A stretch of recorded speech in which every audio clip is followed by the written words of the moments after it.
Bonjour madame, qu'est-ce que je vous sers? Un café, s'il vous plaît. Ça marche? Fixer la ligne d'arrivée, ne voir qu'elle, on a tous en tête des courses incroyables qui nous ont tenus en haleine le temps de quelques secondes. Aujourd'hui, j'ai le plaisir de recevoir Bruno Naprix, vice-champion du monde avec son partenaire Timothée Adolphe, athlète aveugle. Dans cet épisode, nous parlerons de sport, de haut niveau, de discipline et de choix de vie. Tu as envie de changer ta façon de faire, d'impacter le monde, mais tu ne sais pas comment y arriver. Je suis Tia Brown Sugar, une touche à tout qui pense que les gens qui brillent n'éteignent pas les autres. Et autour d'une tasse de café, je t'emmène découvrir ces étoiles. Des personnes qui, à travers leur parcours et leur histoire, partagent d'autres façons de vivre, de faire, de consommer, de penser, mais surtout changent les choses. Si tu as aimé ce podcast, abonne-toi pour ne rater aucun épisode. N'hésite pas à le commenter et à laisser 5 étoiles sur Apple Podcast pour m'aider à le faire découvrir. Je t'en remercie. Maintenant, prends une tasse, installe-toi et déguste ce moment. Bienvenue dans ma pause café avec Tia. Bonjour Bruno. Hello, ça va? Ça va et toi? Ouais, écoute, ça va très bien, merci. C'est moi qui te remercie d'avoir accepté mon invitation pour partager ce moment avec nous. C'est vraiment super sympa de ta part. De rien, ça me fait plaisir. Alors, une première question qui est la question signature du podcast. C'est la plus simple. On va commencer doucement. Tu es plutôt thé ou café? Thé. Thé. Ok, donc on se fait une pause thé. Ça me va. J'ai déjà bu 4 cafés aujourd'hui. On va passer au thé. Ok. Alors, tu étais quel genre d'enfant? Je sais pas trop. Il faudrait demander à ma mère, mais de ce que je pense savoir, non, je pense que j'étais plutôt tranquille. Je courais un peu partout. Je courais, mais j'étais plutôt un enfant tranquille. Tranquille, ouais. Le sport était déjà partie prenante de ta vie, même enfant? Ah oui, ma mère, elle m'a inscrit très très jeune à la bébé gym. C'est pour développer les enfants, les mouvements, la coordination, etc. Donc, dès l'âge de 3 ans, j'ai commencé à me toucher un peu au milieu du sport. Et je m'y suis surtout très intéressé, et aussi mes parents, à l'âge de 6-7 ans. C'est à cet âge-là que j'ai commencé à m'inscrire à l'athlétisme. Ok. Quand tu t'es inscrit à cet âge-là, est-ce que pour toi, c'était sûr que tu en ferais ton métier? Ou est-ce que c'est, pour le coup, à 6 ans, tu t'es dit non, j'aime courir, je vais m'amuser avec mes copains? Exactement, je me suis surtout dit j'aime courir, je vais m'amuser avec les copains.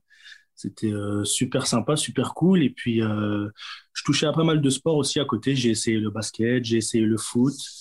Mais l'athlétisme, quand tu es plus jeune et que tu commences à gagner quelques courses, tu te dis pourquoi pas continuer. Justement, à quel moment tu as eu ce déclic en te disant, tiens, je peux peut-être en faire mon métier, je peux peut-être gagner des médailles? Comment ça s'est passé? Alors, c'est à l'âge de 15 ans, quand tu es en catégorie cadet. Donc, c'est une catégorie entre 15 et 16 ans en France. C'est là que j'ai obtenu mon premier titre de champion de France, donc dans les catégories jeunes, sur la distance du 300 mètres, mais qui n'existe plus aujourd'hui, mais qui existait avant. Et c'est là que je me suis dit, il y a peut-être quelque chose à faire dans le milieu de l'athlétisme. Mais quand tu dis ça, c'est je veux rentrer dans une équipe ou c'est je veux gagner des médailles, je vais être le meilleur?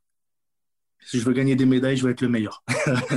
La première médaille dit que voilà, j'avais un bon potentiel pour pouvoir en gagner d'autres. Donc, je me suis dit, voilà, c'est le début, c'est la première et la suite, va falloir en gagner d'autres. Ça va pas être facile, mais il faudra en gagner d'autres.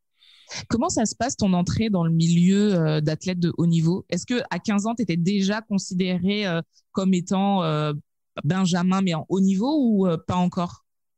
Si, à l'âge de 15 ans, quand tu atteins les championnats de France et que tu es champion de France, tu as la chance de pouvoir participer à des rassemblements avec les meilleurs athlètes français de ta distance et des autres disciplines aussi. Donc, ça te permet, c'était 2 à 3 fois dans l'année, de faire des rassemblements d'une semaine dans différentes régions de la France pendant une petite semaine. Donc, tu te frottais aux meilleurs et à tes concurrents, mais qui devenaient aussi tes amis. Donc, à l'âge de 15 ans, tu commençais un peu à toucher au milieu du haut niveau. Et plus tard, à l'âge de 17-18 ans, j'ai touché à l'équipe de France, une de mes premières sélections en 2007. Et ça se passe comment en équipe de France? Déjà Bien.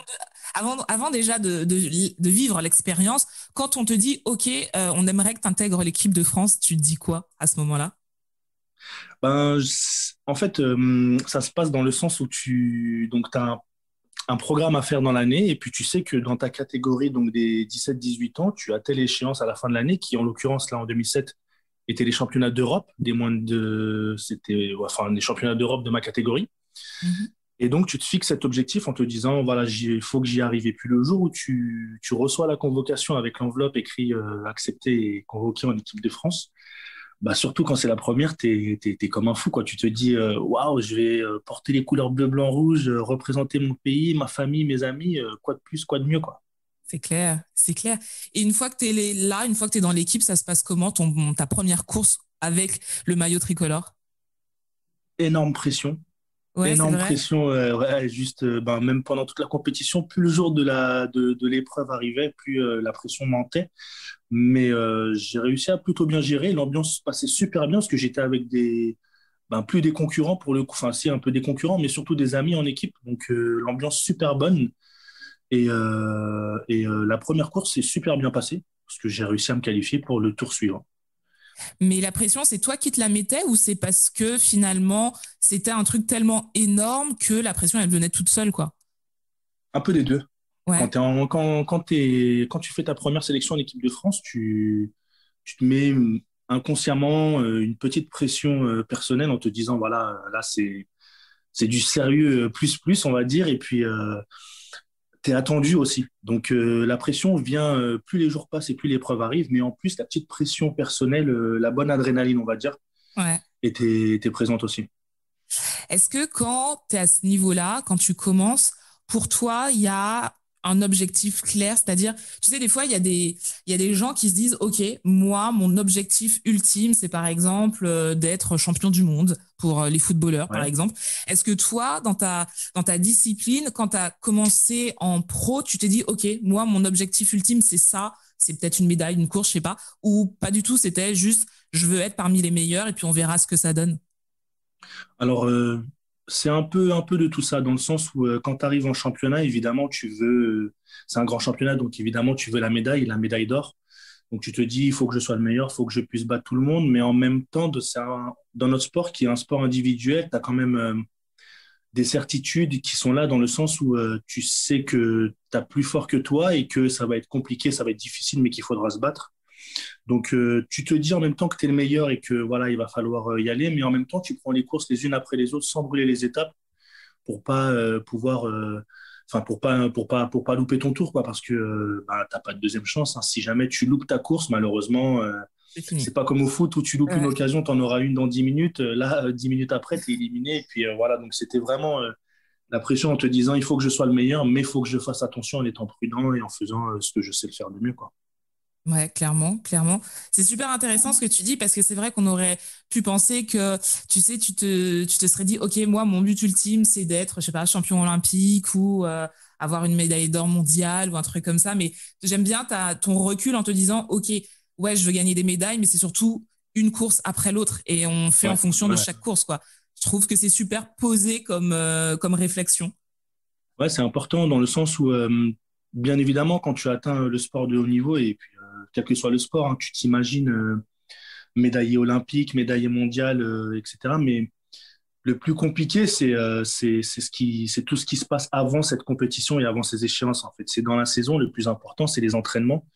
Et même si tu arrives avec cet état d'esprit de vainqueur et de compétiteur, malheureusement, il faut préparer tout ça. Enfin, malheureusement, il faut préparer tout ça et il faut aussi être préparé mentalement à passer à côté d'une compétition ou d'une course. Et malheureusement, quand tu atteins le haut niveau, il peut t'arriver de te blesser. Et ça, c'est des épreuves qu'il faut savoir traverser. Donc, c'est pour ça que il faut pas trop se projeter dans l'avenir. Il faut savoir rester à sa place, prendre son temps, préparer les choses, faire les choses bien, se donner les moyens surtout. Et une fois arrivé en compétition, ouais, vraiment prendre son temps et une chose après l'autre, quoi. Justement, tu parles de préparation. Comment ça se passe la journée type d'un athlète comme toi? Alors, la journée type, c'est réveil le matin. Alors moi, je suis pas trop petit déjeuner, donc c'est plutôt, je préfère dormir. Donc je me lève, je prends la route avec deux, trois fruits et une petite boisson. Donc je vais m'entraîner. Au niveau des entraînements, alors ça dépend énormément. Ça peut être des entraînements au niveau de la musculation, ça peut être des entraînements de sprint, de, de VMA. Alors la VMA, c'est de l'aérobie, à proprement dit. C'est des longues distances répétées plusieurs fois avec un tempo donné par l'entraîneur. Donc ça dépend. Les entraînements sont plutôt variés. Et à la fin de l'entraînement, une séance d'étirement Et puis le petit retour à la maison où je me repose. Mais c'est des journées plutôt classiques, on va dire. Il y a vraiment la période d'entraînement où on est un peu coupé du monde et on se concentre énormément sur l'entraînement qu'on aura à faire dans la journée, quoi. C'est combien d'heures d'entraînement en moyenne par jour? Au moins 2 heures, ouais, ça dépend. Des fois, tu as des séances un peu plus courtes, mais en général, en moyenne, l'entraînement dure à peu près 2 heures, de bonnes heures. D'accord. Est-ce que tu as des contraintes dues justement à ce haut niveau, que, par exemple des contraintes alimentaires, sportives, des choses que tu ne peux pas faire parce que tu es athlète et que voilà, est-ce qu'il y a des choses comme ça? Ah oui, ben, le haut niveau, c'est bien, c'est bien d'y arriver. C'est pas le plus difficile. Le plus difficile, c'est d'y rester. Et une fois que tu es au haut niveau, très haut niveau, il y a pas mal enfin, il faut avoir une bonne rigueur et une bonne hygiène de vie. Donc, c'est vrai que des fois, arrivé à un certain âge, surtout quand tu es plus jeune, tu rencontres du monde, tu as envie de sortir, tu as envie de découvrir le monde, mais en même temps, quand tu es sportif de haut niveau, il faut savoir se mettre des contraintes et des restrictions, donc que ce soit au niveau de l'alimentation, que ce soit au niveau du sommeil. Donc, ouais, t'as pas mal de contraintes, même dans des vies de famille, hein. Mes parents, ils ont fait énormément de sacrifices pour pouvoir m'accompagner en compétition, me permettre de m'épanouir dans ce que j'aimais. Donc, ouais, la vie sportive de haut niveau, c'est bien, mais c'est pas tous les jours facile. Ça, c'est sûr. Justement, je vais rebondir sur ce que tu viens de dire. Comment tu fais pour rester focus sur tes objectifs? Il y a beaucoup de monde, là je te parle vraiment des gens lambda, qui ont ce gros souci de, tu sais, on se fixe des objectifs et puis des fois on arrête parce que c'est compliqué, parce que sur le long terme, c'est difficile à tenir. Comment toi, tu arrives à tenir tes objectifs? Tu sais, enfin, j'ai envie de dire que arrivé à un certain niveau et à un certain moment dans la vie, enfin, tu donnes une partie de ta vie à ce sport, en fait. Donc, ce qui fait qu'en fait, ça devient plus une contrainte, ça devient plus une obligation. C'est comme si tu allais au travail, en fait. C'est un style de Arriver vie, quoi. en, voilà, c'est un style de vie enfin, ça fait partie de ta vie. C'est comme des gens, ils peuvent avoir une habitude, peu importe, mais ça fait partie de ta vie. Donc, en fait, c'est intégré dans ta vie et quand tu fais les choses, c'est mécaniquement, tu le fais et puis ça devient une habitude, ça devient normal. Donc voilà, en fait, c'est des choses que tu fais, c'est une habitude que tu répètes et que tu fais tout le temps, quoi. T'as toujours été comme ça ou c'est vraiment en entrant dans l'athlétisme que tu as appris justement à faire ces choses de manière répétée, de manière instinctive pour que ce soit finalement une routine pour toi? Ça a toujours été Non, comme ça ou c'est vrai, non, c'est vrai que le sport, ça m'a beaucoup aidé, beaucoup cadré dans ma vie. Ça m'a donné beaucoup d'expérience aussi, même si c'était des bonnes ou des mauvaises, mais ça m'a toujours permis d'apprendre comment fonctionnait le sportif de haut niveau. Alors, des erreurs, bien sûr, j'en ai faites, hein, mais je suis plutôt fier de la carrière que j'ai eue et que je mène encore. Ce qui fait que j'ai pas toujours été comme ça, parce que même en étant sportif de haut niveau, hein, j'ai pu faire des écarts au bon moment ou au mauvais moment, mais ça fait partie des expériences et ça permet d'apprendre. Et voilà. on va parler justement on va en revenir à tes records, mais là, je rebondis sur l'échec. Comment on gère l'échec quand on est à ce niveau d'excellence que tu as? Parce que déjà, je me dis que nous, personne lambda, quand on a un échec, c'est énorme, mais je me dis, toi, à ce niveau-là, avec cette dose de travail, comment tu vis l'échec? Et difficilement. Tu le vis difficilement dans le sens où, bah, nous, notre sport, il est très compliqué dans le sens où c'est un sport individuel et puis tu as une échéance dans l'année, donc ça peut être les championnats d'Europe, championnats du monde, Jeux olympiques, peu importe. Et puis tu vas te préparer 11 mois dans l'année pour une seule course dans l'année que tu maîtrises pas en fait, parce que toi, tu peux être sûr de ce que tu vaux, mais tu sais pas le jour J comment ça va se passer. Donc c'est difficile dans le sens où tu peux préparer toute une année et mettre beaucoup de choses de côté, faire beaucoup de sacrifices pour une course que tu vas peut-être pas gagner, que tu vas peut-être pas arriver à atteindre. Enfin, c'est très difficile de pouvoir gérer tout ça, quoi. Ouais.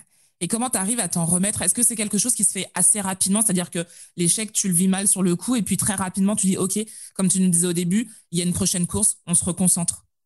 Ouais, c'est ça, c'est exactement ça. Alors, quand tu as un échec, alors bien sûr, c'est toujours difficile, mais le plus important, c'est de pouvoir rebondir après l'échec. Donc, si tu as d'autres courses derrière, de savoir en tirer les mauvaises parties de cet échec et de pouvoir les améliorer derrière. mais surtout pas se laisser abattre, même si c'était la grosse échéance de l'année et que tu passes à côté, ce qui a déjà pu m'arriver, hein, ça fait mal, c'est difficile, mais une fois que tu recommences l'année d'après et que tu te relances, en fait, il faut laisser cet échec derrière. Comme dans la vie de tous les jours, hein, tu as un échec, il faut vraiment pas s'apitoyer dessus, quoi. Si tu as un échec, il faut le laisser derrière, il faut apprendre, il faut savoir les erreurs que tu as faites et savoir en tirer le meilleur pour pas les reproduire derrière. Ça, Ouais, clairement. c'est très important dans notre sport et même dans la vie de tous les jours, hein. C'est Ouais. très important de savoir rebondir après un échec, quoi. C'est clair, c'est clair. Je suis totalement d'accord avec toi. Aujourd'hui, tu es le guide de Timothée Adolphe. Donc, Timothée Adolphe, qui est un Mhm, athlète aussi de l'athlétisme, qui est aveugle mhm. à 100%. Moi, j'ai découvert, on va dire, cet aspect de sportif comme ça, de guide, grâce à toi. Mhm. Alors, faut savoir qu'on travaille ensemble, mais ça, on y viendra. Ouais. Et, euh, et comment t'es devenu guide sportif? Comment ça s'est passé? Parce que avant, tu courais tout seul.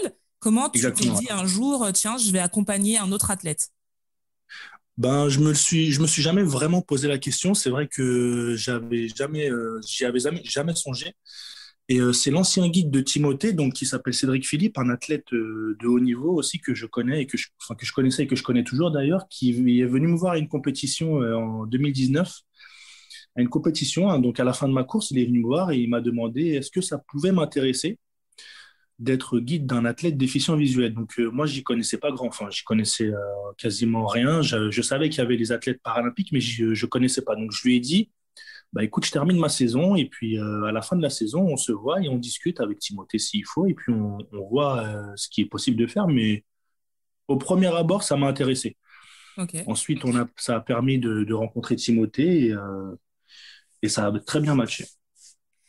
C'est quoi la spécificité quand on court en étant guide? C'est quoi la différence Alors par rapport à quand tu cours seul en individuel?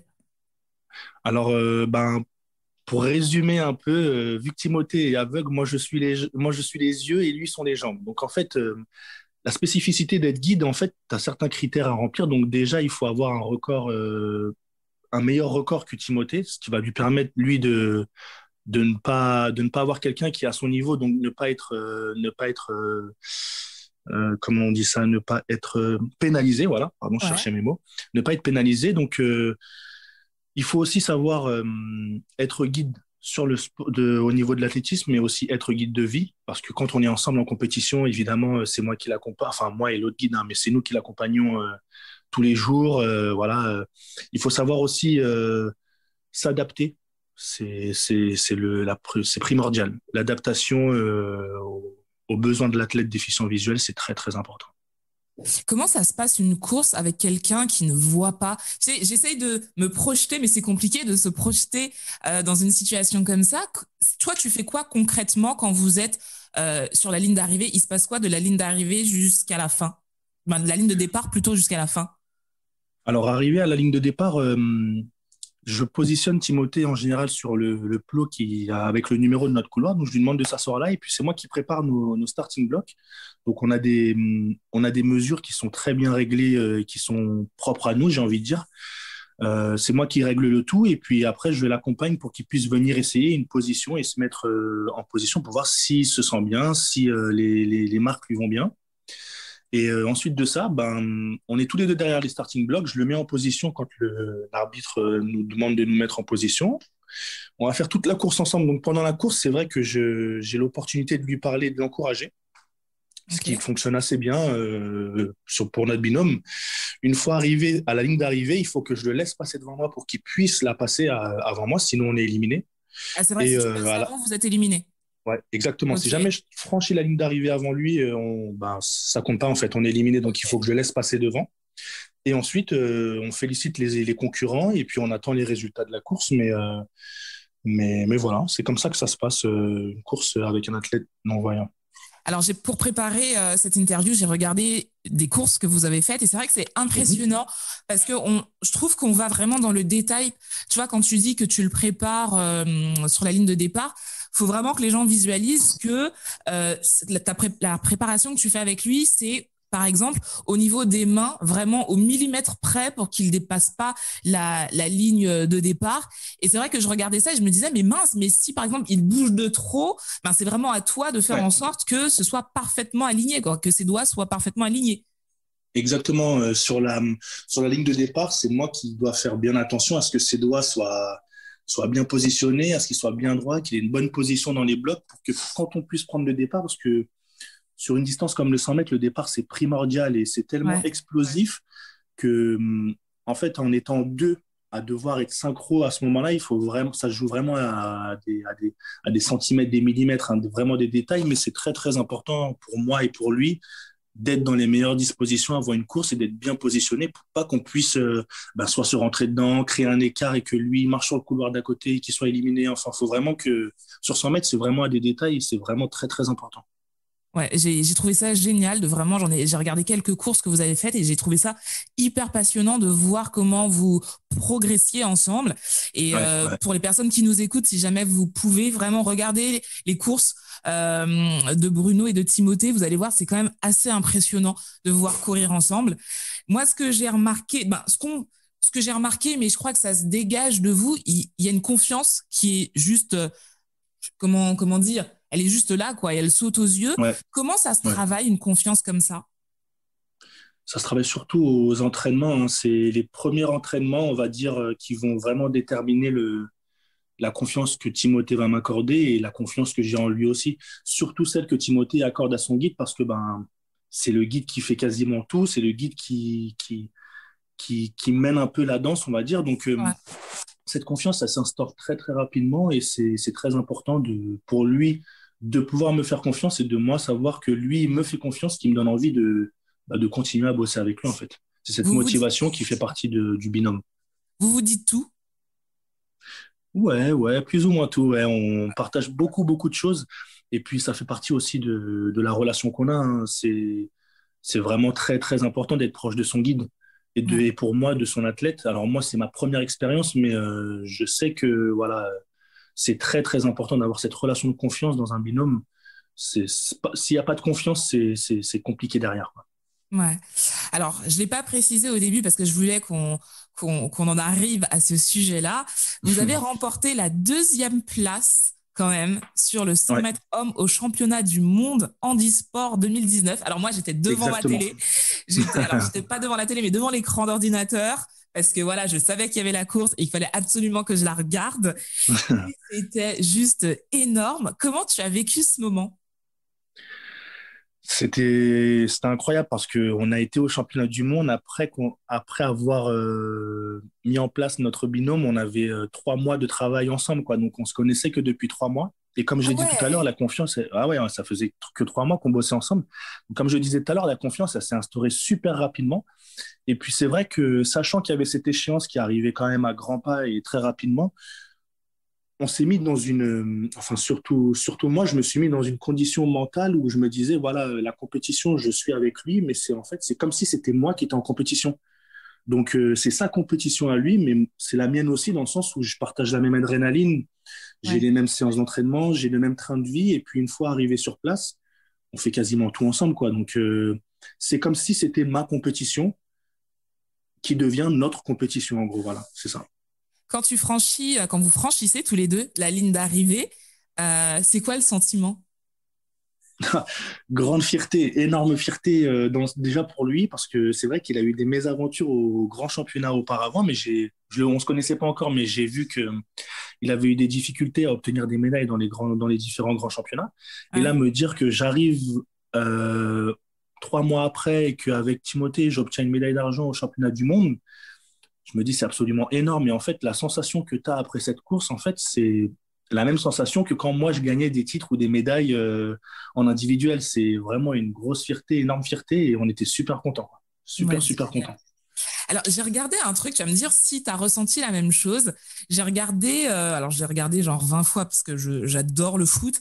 J'ai regardé un reportage sur le dernier mondial où on a gagné la 2e étoile, cette fameuse 2e étoile. Et en fait, Didier Deschamps dit à un moment que le jour de la finale, il savait qu'il allait gagner. Il savait que l'équipe de France allait gagner. Il y avait un sentiment tellement puissant que pour lui, c'était que cette fin était normale, en fait. Est-ce que toi, ce jour-là, tu as eu ce sentiment-là, un truc que tu peux pas expliquer, mais tu savais qu'au fond de toi, vous auriez une médaille. Peu importe la médaille, mais que vous auriez une médaille. Alors, même pas du tout, franchement. On est arrivé dans ces championnats alors avec une certaine confiance de notre binôme, mais une confiance au niveau chronométrique parce qu'il y a toujours un ranking à l'approche d'un grand championnat. Et on Ouais. savait que voilà, on était en forme et que il y avait quelque chose à faire. Mais on ne savait pas auparavant, surtout pour lui qui avait eu des mésaventures dans les grands championnats, même quand il gagnait ou qu'il devait gagner, par rapport aux mésaventures qu'il avait eues avant, il n'y avait aucune précipitation de ce niveau-là. On a vraiment pris les courses les unes après les autres, surtout que lui, il a pas mal enchaîné entre le 400 et le 100 mètres. Ouais. On a vraiment pris les courses les unes après les autres. Et son expérience, je pense aussi, a fait que, il a mieux abordé ces championnats du monde. Et mon expérience que j'ai pu apporter aussi, que j'ai pu lui apporter, nos expériences ont fait qu'on a super bien géré ces championnats et nous ont permis d'obtenir cette médaille d'argent sur 100 mètres. Alors là, on est en 2021.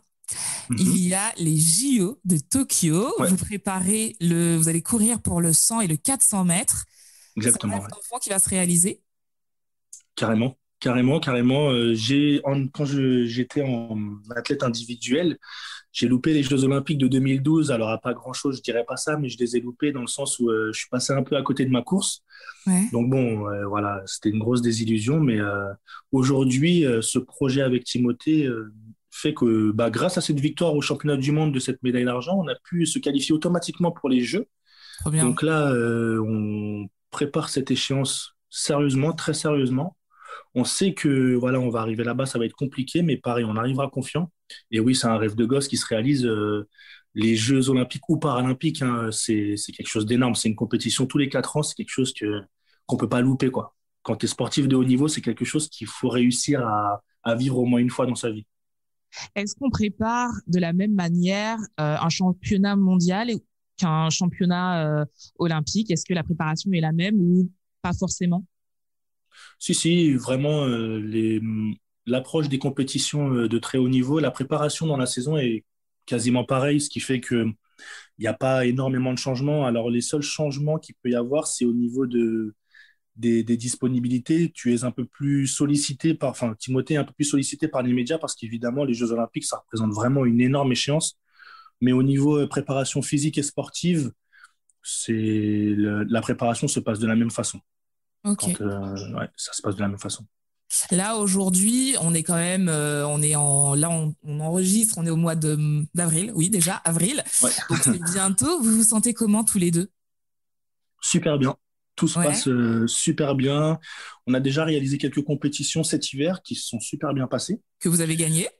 qu'on a gagné, c'est vrai. Ouais, on a réussi à obtenir on a fait le record du monde sur 60 mètres dans sa catégorie non-voyant. Donc, grosse fierté, surtout que c'est le record du monde, donc c'est son meilleur chrono aussi. Donc, ça prouve que le travail qu'on a fait ces 2 dernières années depuis 2019 commence à payer et commence vraiment à passer aux choses sérieuses. Donc, ouais, c'est de très bon augure pour cet été, quoi. Alors, tu es athlète de haut niveau, mais pas que. Comme je le disais, on est collègues parce que tu es Ouais. PNC. Alors, comment tu arrives à conjuguer ces deux casquettes? Comment tu fais? Parce que c'est quand même deux trucs qui demandent énormément d'investissement quand on sait Mhm. ce que c'est que le métier d'hôtesse de l'air, de steward, avec en plus on fait du long courrier, donc avec le décalage horaire, les vols qui s'enchaînent. Bon, Ouais. Covid oblige, on vole un petit peu moins. Mais comment tu fais pour gérer ça? C'est vrai que de ce côté-là, j'ai la chance chez Air Caraïbes d'avoir un énorme soutien de la part de mes collègues et aussi de la direction qui me permettent aujourd'hui de pouvoir me libérer quand j'en ai besoin et d'organiser mon planning quand il le faut aussi pour me permettre de faire mes compétitions et mes déplacements quand il faut avec Timothée. Mais c'est vrai que c'est pas toujours facile dans le sens où nous, on fait du long courrier, donc tu accumules beaucoup de fatigue. Tu peux partir 2, 3, 4 jours en escale, ce qui fait que tu as le temps de t'acclimater. Et puis quand tu reviens, évidemment, il y a le décalage horaire. Donc, j'ai, j'ai instauré une hygiène de vie où je suis vraiment carré et sérieux là-dessus, surtout cette année avec les jeux qui arrivent. Mais je fais très, très attention à ma santé. physique, mentale et au niveau du métier, franchement, jusqu'à aujourd'hui, j'ai vraiment pas à me plaindre, ça se passe super, super bien, quoi. Ben justement, je trouve que tu es l'exemple parfait. Il y a beaucoup de personnes qui me demandent est-ce qu'on peut avoir une vie à côté du métier de PNC. Tu es l'exemple parfait que oui, en fait, et même une vie extraordinaire à côté. Donc, si vous avez envie d'être PNC, mais que vous avez une passion, oui, c'est possible. Voilà, ça dépend bien Ah sûr oui, de la compagnie où vous êtes, mais bien sûr, c'est possible. ah oui, c'est carrément possible, hein. Aujourd'hui, c'est vrai qu'on a l'impression, enfin, notre métier donne l'impression de jamais être présent, de jamais être chez nous, de toujours être en déplacement et de pas avoir de temps pour soi. Mais ça, je dirais pas que c'est faux parce que c'est vrai que notre métier nous prend du temps, mais on a énormément d'opportunités à côté de pouvoir faire d'autres choses, donc que ce soit du sport, que ce soit un autre métier ou d'autres activités qui nous tiennent à cœur. Ce métier nous empêche pas de pouvoir faire autre chose à côté. On revient à ta casquette d'athlète. À Tokyo, il n'y aura pas de public. Comment vous vivez ça, toi et Timothée? Et cette période aussi un peu particulière, vous le vivez comment? Alors, au début, c'était compliqué, surtout l'année dernière, mais aujourd'hui, en étant sportif de haut niveau et en étant rattaché aux listes ministérielles, donc au ministère des Sports, on a l'opportunité et la chance de pouvoir se déplacer pour faire des compétitions et de pouvoir s'entraîner dans des bonnes conditions. Donc, Ok. c'est toujours un peu difficile de jongler le tout, mais aujourd'hui, avec les conditions sanitaires qui sont, avec les nombreuses restrictions qu'il y a, on a un peu de difficulté, mais c'est vrai qu'on n'est pas à plaindre dans le sens où on a accès à nos installations, on peut pratiquer notre sport comme il se doit pour pouvoir préparer cette énorme échéance. Mais on n'est pas trop impacté, sauf quand voilà, il y a des jours où quelqu'un est malade, etc. Il faut toujours prendre ses précautions, mais je dirais que ça nous impacte pas tant que ça, parce qu'on peut se déplacer et faire notre sport normalement, quoi. Ok. Et qu'est-ce que je suis tellement passionnée par ce que tu dis que j'en oublie les mots. Quelles sont tes prochaines courses? Eh ben, déjà, est-ce qu'il y aura des prochaines courses là avant l'échéance des Jeux Olympiques ou non, là vraiment c'est que de l'entraînement? Non, non, on a une compétition la semaine prochaine. D'ailleurs, on Ok. part du 15 au 20, on part en Italie, à Jesolo, c'est à côté de Venise. On Ouais. part quelques jours là-bas préparer une compétition. Donc, c'est un meeting international où on va courir sur la distance du 100 et du 400. Et ensuite, on aura encore une échéance à Paris, début mai. Ok. C'est la même compétition, en fait. C'est un circuit qui regroupe plusieurs pays et Paris en fait partie. Donc, on va courir aussi à Paris début mai. Pareil, un meeting international. Ensuite, on a les championnats d'Europe à ne pas négliger au mois de juin en Pologne, qui Ok. seront, je dirais pas déterminants pour les Jeux, mais qui seront un très bon indicateur pour savoir où on en est, ce qui a amélioré et les petits détails sur lesquels il faudra travailler un peu plus. Et puis la grosse échéance au mois d'août, fin août, début septembre, les Jeux paralympiques à Tokyo. Génial, génial. En tout cas, nous, on sera là pour te supporter, toi et Timothée, ça c'est clair. Ah, Qu'est-ce merci. qu'est-ce qu'on peut te souhaiter pour la suite? Alors, qu'est-ce que vous pouvez me souhaiter? C'est que tout se passe bien, qu'il n'y ait pas de blessures, pas de pépins physiques, que tout se passe bien dans la préparation et des médailles. C'est Les tout. médailles, les médailles qui vont bien, et puis voilà. La santé surtout, parce que évidemment, si on se blesse, on ne peut pas Ouais, clairement. participer. Donc, la santé avant tout, et que du bon pour la suite, en espérant Bah, c'est tout choper ce ce qu'on qu'on te souhaite. peut. Ah bah, Vraiment, c'est tout merci ce qu'on te beaucoup. souhaite. Et moi, je le sens bien pour l'or au JO. Vraiment. Mon petit doigt me dit que l'or, Ah bah écoute, c'est totalement écoute, possible. j'écoute ton petit dos aussi en espérant aussi qu'il a raison parce qu'on travaille très dur et on va arriver là-bas avec une détermination à toute épreuve et on va essayer de choper la médaille d'or. Ça, c'est une certitude. Ça va le faire, ça va le faire. On arrive à la dernière question du podcast qui est pour moi la question la plus importante. Mhm. Alors, écoute bien. Si, J'écoute. si on ne devait retenir qu'une chose de toi, de ton expérience ou un message que tu as envie de partager avec nous, quel serait-il? Je dirais que quand on veut, on peut. Ce qui fait que on peut, on doit faire ce qu'on a envie de faire. Le plus important, surtout, c'est que dans ce qu'on fait et dans ce qu'on entreprend, il faut surtout prendre du plaisir. Il faut pas sentir ça comme une contrainte. Si on prend du plaisir dans ce qu'on fait, on peut se donner les moyens d'arriver et de faire de très belles choses. Que ce soit dans le domaine du sport ou dans la vie privée, c'est des choses vraiment très importantes. Il faut vraiment se donner les moyens et tout tenter. Et kiffer. Vraiment kiffer un max, kiffer la vie et vraiment prendre du plaisir dans ce qu'on fait. C'est vraiment très, très important. En tout cas, merci Bruno pour ce moment. C'était de rien, merci beaucoup, merci sympa. à toi. Merci pour cette belle énergie que tu as. T'es vraiment une source de motivation et j'espère que les gens qui nous écoutent ont apprécié et que ceux qui ont un rêve comme ça dans le coin de leur tête en se disant c'est peut-être trop, en t'écoutant pourront se dire pourquoi pas moi. Voilà, faut du travail, faut oser, comme tu l'as dit, quand on veut, on peut. Donc exactement. Donnez-vous les moyens de réaliser vos rêves. Rien n'est impossible. Exactement. Donc vraiment, merci. Et puis, c'est vraiment, je te souhaite tout le bonheur du monde. Et je te dis, je te remercie beaucoup. Pareil qu'il faut pas dire bonne chance. Donc, je te dis merde pour la suite. Merci beaucoup, en tout cas. Merci de m'avoir invité. Avec plaisir. Pour vous qui nous écoutez, cet épisode se termine. Merci de nous avoir écoutés, je me répète. Retrouvez ma pause café avec Tia tous les mercredis sur toutes les plateformes de podcast, sur Instagram et sur YouTube. Je vous embrasse. Prenez soin de vous, prenez soin de vos proches et à la semaine prochaine.